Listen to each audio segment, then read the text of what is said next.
Assalamualaikum dan salam sejahtera.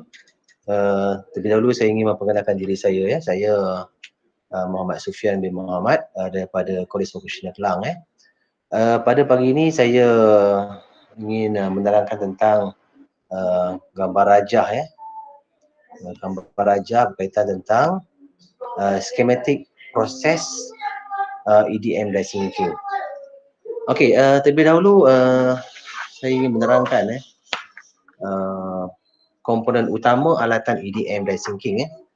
Okey, kalau kita tengok pada gambar rajah skematik tersebut, okey. Pada bahagian atas ni dipanggil sebagai ialah voltmeter. Voltmeter. Voltmeter ni berfungsi sebagai mengukur voltan yang akan kita gunakan. Nilai voltan biasanya terdiri dari bacaan 1 hingga 45 volt ya. Okey, yang kedua ialah ammeter. Okey, ammeter. Ammeter berfungsi untuk mengukur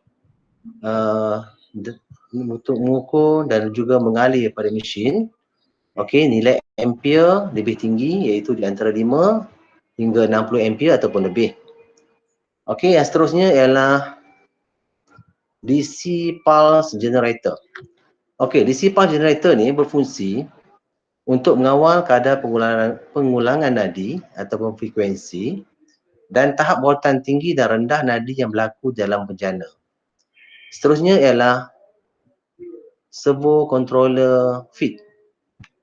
Okey, ia mengawal pergerakan elektrod dan mengelakkan jarak jurang ataupun gap yang optimum di antara elektrod dan juga benda kerja. Seterusnya bahagian fixture. Ini ialah bahagian fixture yang mana bahagian fixture ataupun disebut sebagai bahan klem. Klem ia yang membantu untuk mencengkam bahan kerja. Okey, bahan kerja yang kita gunakan akan dicengkam pada bahagian klem ataupun fixture. Seterusnya ialah workpiece. Workpiece ialah bahagian di sini. Ini adalah bahagian workpiece. Yang mana workpiece ini ialah bahan kerja utama lah yang kita gunakan. Ini ialah workpiece yang akan kita gunakan. Okey. Cuma dari segi workpiece ni biasanya untuk makluman semua ya. Workpiece ni biasanya semua jenis bahan logam atau bahan alloy kita berjadikan dia sebagai workpiece. Okey. Kecuali bahan-bahan yang tidak bersifat pengalih seperti plastik, getah, kayu dan lain-lain sama sekali kita tak digunakan ya bahan tersebut sebab dia bukan pengalih yang baik. Okey. Seterusnya pada bahagian tool holder. Okey, pada bahagian atas ni adalah bahagian tool holder. Okey. Tool holder merupakan satu peralatan yang berfungsi untuk memegang elektrod. Okey, untuk memegang elektrod. Okey. Seterusnya kita tengok pula pada bahagian yang di sebelah kanan ya. Okey. Ini ialah bahagian yang disebut sebagai pressure gauge. Pressure gauge. Dia berfungsi untuk mengukur tekanan air yang digunakan, tekanan air yang digunakan supaya pengaliran air ke dalam tangki kerja mencukupi bagi proses tersebut berlangsung lah ya. Seterusnya ialah flow meter. Flow meter berfungsi untuk mengukur kadar aliran linear, tidak linear serta volume metrik air yang dikeluarkan oleh pump motor. Okey, ini ialah flow meter. Seterusnya ialah pump motor. Pump motor kita sedia maklum dia digunakan untuk menghantar bekalan air dari satu kawasan yang lebih rendah dan dialihkan ke dalam tangki kerja. Ini adalah fungsi pump. Seterusnya ialah reservoir. Reservoir ataupun istilah kita sebut sebagai tangki takungan tangki takungan. Dia biasanya dia duduk bersebelahan dengan kawasan mesin Dia duduk dalam mesin sekali, duduk di sebelahan dua mesin lah. Dan reservoir berfungsi sebagai tangki simpanan cecair di elektrik dan berkendali bersama motor pump.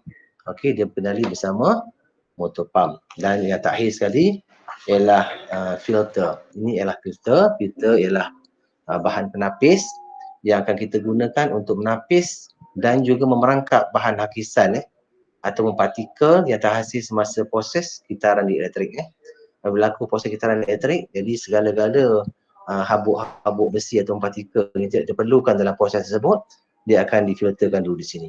Okey, itu ialah antara komponen-komponen peralatan yang ada dalam gambar rajah skematik proses EDM die sinking. Okey, yang seterusnya saya akan menerangkan bagaimana proses kerja EDM die sinking berdasarkan gambaran schematik ya. Okey, proses kerja EDM die sinking adalah menggunakan cas elektrik. Okey, dia menggunakan cas elektrik yang mana tenaga elektrik ini dibekalkan daripada bekalan, okey, daripada bekalan utama, kemudian dia akan masuk ke DC pulse generator. Dia akan masuk DC pulse generator. Kemudian dia akan keluarkan di sini ialah akan keluar satu bacaan voltmeter. Bacaan voltmeter akan dikeluarkan di sini bersama-sama dengan bacaan ammeter. Okey, ammeter dalam bentuk ampere, volt dalam bentuk voltage. Seterusnya dia akan salurkan bahan cas elektrik tersebut akan disalurkan masuk ke dalam server control feed server control feed. Yang mana bahan ini akan mengawal pergerakan elektrod. Pergerakan elektrod ini akan dikawal dengan menggunakan servo control. Dan seterusnya akan berlaku dalam sini ialah berlaku spark. Spark dalam sini akan berlaku yang mana elektron yang terhasil daripada kathod yang di sini, yang berkathod ini akan terhasil masuk ke dalam sini. Menuju ke arah cecair dielektrik. Dalam ini dia akan penuh dengan cecair dielektrik. Dia akan dipenuhi dengan cecair dielektrik. Kita sedia maklum bahawa cecair dielektrik ini sangat penting dalam sistem elektrolisis. Ini konsep sistem elektrolisis yang mana cecair dielektrik ini antara lainnya dia berfungsi sebagai pengalih kuasa untuk nyalaan. Nyalaan spark yang akan berlaku. Selain itu dia juga berfungsi sebagai pemangkin bagi mengawal nyalaan spark. Itu yang kedua. Yang ketiga, dia berfungsi juga untuk membuang tatal ataupun habuk besi daripada proses ini. Dia akan keluarkan satu saluran di sini, masuk dalam filter. Dan juga yang keempat, dielektrik juga berfungsi sebagai penyejuk ataupun coolant kepada elektrod dan juga benda kerja. Ini antara fungsi cecair dielektrik ataupun disebut sebagai dielectric fluid. Apabila elektrod ini telah memasuki ruang dielectric fluid ini, jadi akan berlaku percikan api, spark yang terhasil apabila meningkatnya suhu dan akan berlaku peningkatan suhu di kawasan sini, iaitu antara 800 darjah Celsius hingga 2000 darjah Celsius, dan seterusnya akan memotong dan juga akan membentuk hakisan pada kawasan permukaan benda kerja ini. Di sepanjang aliran ini sepanjang aliran proses cas elektrik ini yang berlaku daripada mula cas masuk, di sepanjang aliran cas ini, percikan api ini akan terputus buat seketika. Dia akan terputus buat seketika. Maksudnya percikan api tidak berterusan, dia akan spark dan dia akan berhenti seketika. Tujuan proses ini berlaku sebab apa? Sebab ia memberi laluan untuk mengeluarkan serpihan besi daripada sini untuk keluar bersama-sama dengan cecair dielektrik. Itu fungsinya.